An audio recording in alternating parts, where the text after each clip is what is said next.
Hi అండి. అందరికీ నమస్కారం. Welcome to my channel. ఈ వీడియోలో ప్రభుత్వ ఉద్యోగులకు మరియు పెన్షనర్లకు షాక్ అండి. 2026 పీఆర్సీ, డీఏ రద్దు అంటూ అప్డేట్ రావడం జరిగింది. సో, దీనికి సంబంధించిన పూర్తి వివరాలు ఈ వీడియోలో తెలుసుకుందాము. వీడియో అయితే ఎక్కడ గాని స్కిప్ చేయకుండా ఎండ్ వరకు చూసేయండి. అప్పుడే ఇన్ఫర్మేషన్ పూర్తిగా అర్థమవుతుంది. అలాగే వీడియో చూస్తున్న ప్రతి ఒక్కరు లైక్ చేయండి ఫ్రెండ్స్. ఈ వీడియోని తోటి ఉద్యోగ, పెన్షన్ మిత్రులతో అయితే షేర్ చేయండి. కొత్తగా మన ఛానల్ చూస్తున్నవారు ఇంకా ఎవరైనా సబ్స్క్రైబ్ చేసుకోకపోతే వెంటనే మన ఛానల్‌ని సబ్స్క్రైబ్ చేసుకోండి. సబ్స్క్రైబ్ చేసుకోవడం వల్ల నేను చేసే ప్రతి ఒక్క వీడియో మీ వరకు రీచ్ అవుతుంది. ఇక ఆలస్యం చేయకుండా వివరాల్లోకైతే వెళ్ళిపోదాము. ఫ్రెండ్స్ ఇక విషయానికొచ్చినట్లయితే ఆంధ్రప్రదేశ్ రాష్ట్రంలోని లక్షలాది మంది ప్రభుత్వ ఉద్యోగులు మరియు గౌరవనీయులైన పెన్షనర్లకు సంబంధించినటువంటి 2026 కొత్త రివిజన్ కమిషన్ పీఆర్సీ మరియు కరువు భత్యం, డీఏ రద్దు లేదా సవరణ వంటి అత్యంత కీలకమైన అంశాలపై ప్రస్తుతం ప్రభుత్వం ఒక భారీ కసరత్తును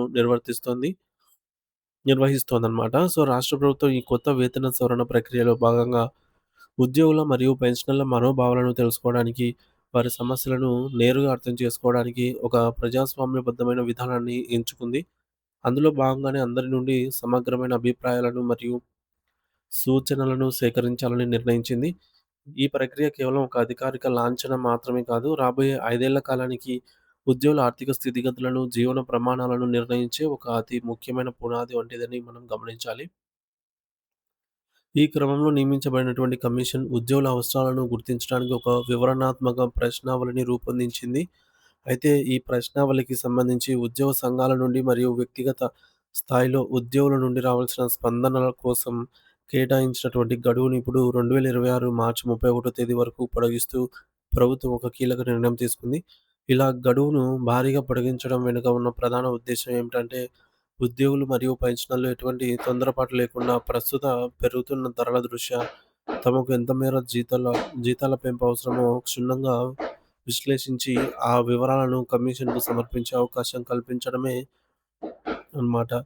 ఉద్యోగ సంఘాలు కూడా ఈ అదనపు సమయాన్ని వినియోగించుకొని ప్రభుత్వానికి బలమైన వాదనను వినిపించడానికి సిద్ధమవుతున్నాయి.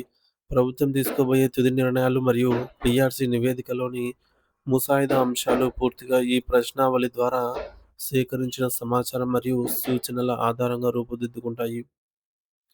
ఇప్పటికే ప్రాథమికంగా కేటాయించినటువంటి గడువు ముగిసినప్పటికీ క్షేత్రస్థాయిలో ఉన్న వాస్తవ పరిస్థితులను మరియు ఉద్యోగుల విన్నపాలను పరిగణలోకి తీసుకొని ప్రభుత్వం ఈ గడువును పెంచింది. దీనివల్ల రాబోయే పీఆర్సీలో ఉద్యోగులకు గరిష్టంగా న్యాయం జరిగే అవకాశం ఉంటుందని విశ్లేషకులు భావిస్తున్నారు. అయితే ఈ ప్రక్రియలో ఒక ఆసక్తికరమైన మరియు కొంత ఆందోళన కలిగించే విషయం ఏమిటంటే ప్రభుత్వ శాఖల్లో ఏళ్ల తరబడి సేవలందిస్తున్న కాంట్రాక్ట్ మరియు తాత్కాలిక ఉద్యోగుల పరిస్థితి. ఏంటంటే తాజా సమాచారం ప్రకారం ఈ కొత్త పీఆర్సీ ద్వారా లభించే వేతన సవరణ ప్రయోజనాలు మరియు ఇతర అలవెన్స్‌లు కేవలం రెగ్యులర్ ఉద్యోగులకు మాత్రమే వర్తించేలాగా ఉన్నాయి. అంటే కాంట్రాక్టు మరియు తాత్కాలిక ఉద్యోగులు ఈ ప్రయోజనాలకు అర్హులు కారు అని స్పష్టమవుతుంది. వీరు కూడా ప్రభుత్వ కార్యాలయాల్లో రెగ్యులర్ ఉద్యోగులతో భుజం కలిపి పనిచేస్తున్నప్పటికీ ప్రస్తుతం ఉన్న సర్వీస్ నిబంధనల ప్రకారంగా వీరికి పీఆర్సీ బెనిఫిట్స్ అనేది వర్తించవు అనే అంశం ఈ వర్గాల ఉద్యోగుల్లో కొంత నిరాశనే కలిగిస్తోంది. పెన్షన్ విషయంలో కూడా ఒక స్పష్టమైన మరియు పెద్ద తేడాను ఇక్కడ మనం గమనించవచ్చు. జనవరి 1, 2004 తర్వాత ప్రభుత్వ ఉద్యోగంలో చేరిన వారందరూ పాత పెన్షన్ విధానం ఓపీఎస్‌కి బదులు ఎన్‌పీఎస్ నేషనల్ పెన్షన్ సిస్టమ్ అంటే ఎన్‌పీఎస్ పరిధిలోకైతే వస్తారు. మరి ఇక్కడ ఈ ఎన్‌పీఎస్ పరిధిలో ఉన్న ఉద్యోగులకు కొత్త పీఆర్సీ ద్వారా వచ్చే పెన్షన్ మార్పులు ఏ మేరకు ఉపయోగపడతాయి అనేది ఒక పెద్ద ప్రశ్న గుర్తుగా మారింది. ఎందుకంటే వీరి పెన్షన్ విధానం మార్కెట్ కట్టుబాట్లతో ముడిపడి ఉంటుంది. మరోవైపు కేంద్ర ప్రభుత్వం అమలు చేసే 8వ వేతన సంఘం ఎయిత్ పే కమిషన్ సిఫార్సులు నేరుగా రాష్ట్ర ప్రభుత్వ ఉద్యోగులకు వర్తించవనే విషయాన్ని ప్రతి ఒక్కరు గుర్తుంచుకోవాలి.